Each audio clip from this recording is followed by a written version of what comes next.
दोस्तों, आज की हॉरर स्टोरी सुनने से पहले मैं आपको एक इंटरेस्टिंग सी बात बताना चाहता हूँ। हमारी कहानियाँ देखने वाले 98.9% लोग ऐसे हैं जो हमारी वीडियोस एंजॉय तो करते हैं, लेकिन उन्होंने हमारा चैनल अभी तक सब्सक्राइब नहीं किया है। अगर आप उन लोगों में से हैं तो बस आपको एक छोटा सा काम करना है। इस वीडियो के नीचे आपको एक सब्सक्राइब बटन दिख रहा होगा, बस उस सब्सक्राइब बटन को दबाना है। बस इतना सा काम करना है आपको, और लगे हाथ बेल आइकन भी प्रेस कर देना ताकि हमारी लेटेस्ट वीडियोस आते ही आपको सबसे पहले पता चले। एक दिन बच्चों ने पिकनिक जाने की बात कही। ये सुनते ही अंकिता की रूह कांप गई, क्योंकि उसे एक पुराना किस्सा याद आ गया। ये बात तब की है जब अंकिता 10वीं क्लास में पढ़ रही थी। एक दिन टीचर ने पिकनिक जाने का प्लान बनाया था। अपने सभी दोस्तों के साथ अंकिता ने भी जाने के लिए हाँ कर दी। पिकनिक पर जाना था पावागढ़। पूरा स्कूल पिकनिक जा रहा था, इसीलिए करीब 30 बस सभी बच्चों को ले जाने के लिए तैयार थी। अंकिता अपने दोस्तों के साथ सबसे पीछे वाली बस में बैठ गई। सभी हंसते मस्ती करते हुए बस में जा रहे थे। तभी कुछ देर जंगल के पास पहुंची। सभी हंसते मस्ती करते हुए बस से जा रहे थे। तभी कुछ दूर जंगल के पास पहुंचकर उसी बस से तेज आवाज़ आई। ये वक्त रात के करीब 1:30 बजे का था। ड्राइवर गाड़ी से बाहर निकला तो उसे पता चला कि टायर फट गया है। ड्राइवर ने सबसे कहा कि बस का टायर बदलने में करीब 2 घंटे लगेंगे।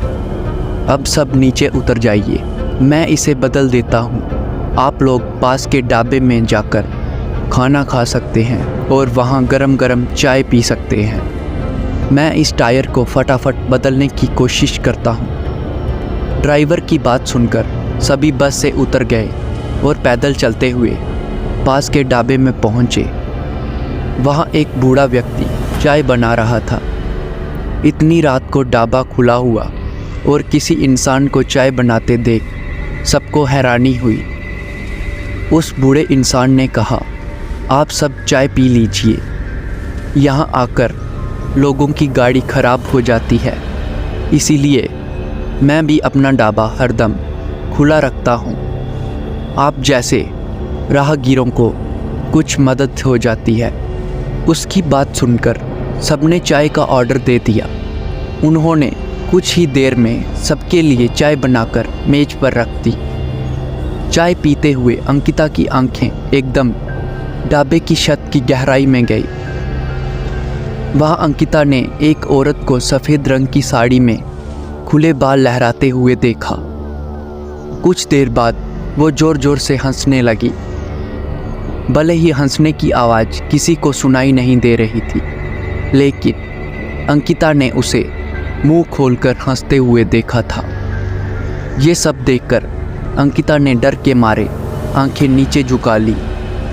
कांपते हुए किसी तरह से अंकिता ने चाय दोबारा पीना शुरू ही किया कि उसी वक्त ज़ोर ज़ोर से किसी के चिल्लाने की आवाज़ जंगल की ओर से आई। ढाबे में बैठे हुए सभी बच्चे और टीचर उस आवाज़ को सुनकर डर गए। सबको डरा हुआ देखकर उस बूढ़े इंसान ने कहा कि मैं देख कर आता हूँ क्या हुआ है, आप लोग यहीं बैठे रहो। इतना कहकर वो आवाज़ की तरफ बढ़ गया। तभी एक लड़की को खून की उल्टी लगातार होने लगी। उसको देखकर सबकी हालत और ख़राब हो गई। उसी समय एक टीचर ने कहा कि तुम सब आग जलाओ और उसके बगल में बैठ जाओ। सबने मिलकर आग जलाई और गोल घेरा करके बैठ गए। टीचर ने सख्त लहजे से सबको कहा कि अकेले कोई कहीं नहीं जाएगा। वैसे भी सब इंसान डरे हुए थे कि अकेले कहीं जाने की हिम्मत ही नहीं हो रही थी। आग के पास बैठे बैठे 3 बज गए। तब कहीं जाकर वो बूढ़ा इंसान जंगल से लौट कर आया। उसने सबकी तरफ देखा और कहा कि उस चीख को सब भूल जाना, नहीं तो जीना मुश्किल हो जाएगा। इतना कहकर वो ढाबे के अंदर चला गया। तभी ड्राइवर भी टायर बदलकर बस लेकर ढाबे के पास पहुंचा। सभी लोग भगवान का नाम लेते हुए उस बस में बैठ गए। टीचर ने बस में बैठते ही सबको कहा कि कोई एक दूसरे से बात नहीं करेगा, सीधे सब सो जाओ। टीचर की बात मानकर सब चुपचाप बस में ही सो गए। उसके बाद पिकनिक स्पॉट पर पहुंचे और करीब एक हफ्ते बाद घूमकर आ गए। पिकनिक में किसी ने दूसरी बस के बच्चों से उस रात के बारे में कुछ नहीं कहा, क्योंकि टीचर ने मना किया था। लेकिन पिकनिक से लौटते ही सबने अपने दोस्तों और दूसरी क्लास वालों को इस भूतिया घटना के बारे में बताया।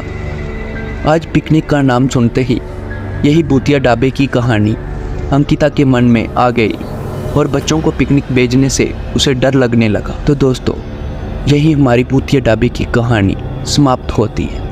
मिलते हैं अपने नेक्स्ट एपिसोड में।